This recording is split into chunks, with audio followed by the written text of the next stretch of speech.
اولاد اللہ تعالیٰ کی طرف سے بہت بڑی نعمت ہے۔ اس نعمت پہ اللہ تعالیٰ کا شکر بجا لانا چاہیے۔ کبھی کبھی ایسا ہوتا ہے کہ والدین اولاد کے ظلم سے پریشان ہو کر انہیں بد دعا دے دیتے ہیں، اور کبھی کبھی والدین کی طرف سے خطا ہوتی ہے کہ بلا سبب بھی یا معمولی باتوں پہ اولاد کے لیے بد دعا کرتے ہیں۔ اسلام نے ہمیں اپنے آپ کے لیے، اولاد کے لیے اور مال و دولت کے لیے بد دعا کرنے سے منع کیا ہے۔ نبی پاک صلی اللہ علیہ وآلہ وسلم کا فرمان ہے، اپنے آپ کو بد دعا نہ دو، اپنی اولاد کو بد دعا نہ دو، اور اپنے مالوں کو بد دعا نہ دو۔ ایسا نہ ہو کہ وہ اللہ کی طرف سے عطا و قبولیت کی گھڑی ہو، ادھر تم کوئی بد دعا کرو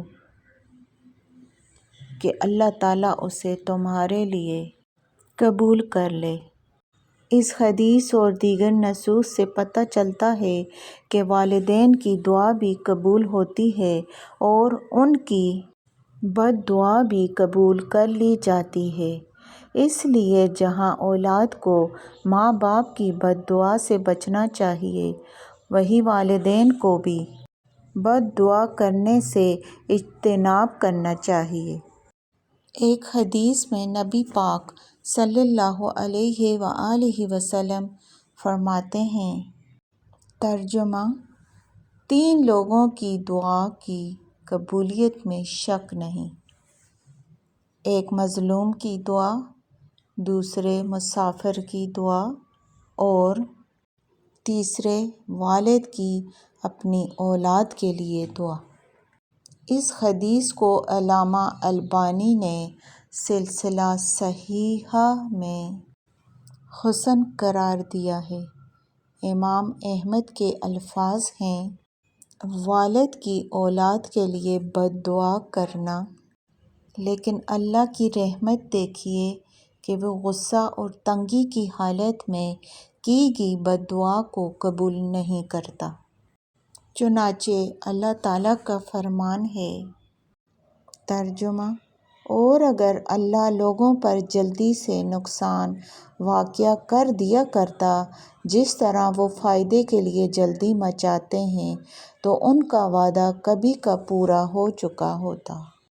سو ہم ان لوگوں کو جن کو ہمارے پاس آنے کا یقین نہیں ہے، ان کے حال پر چھوڑے رکھتے ہیں کہ اپنی سرکشی میں بھٹکتے رہیں۔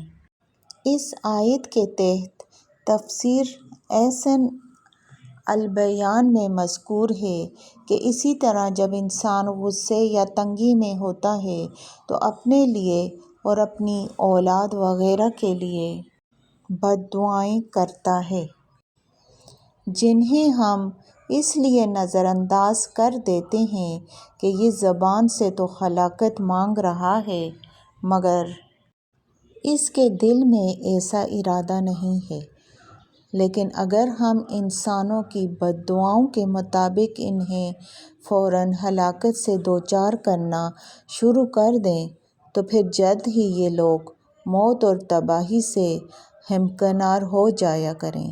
اسی لیے حدیث میں آتا ہے کہ تم اپنے لیے، اپنی اولاد کے لیے اور اپنے مال و کاروبار کے لیے بد دعائیں مت کیا کرو، کہیں ایسا نہ ہو کہ تمہاری بد دعائیں اسی گھڑی کو پا لیں جس میں اللہ کی طرف سے دعائیں قبول کی جاتی ہیں، پس وہ تمہاری بد دعائیں قبول فرما لے۔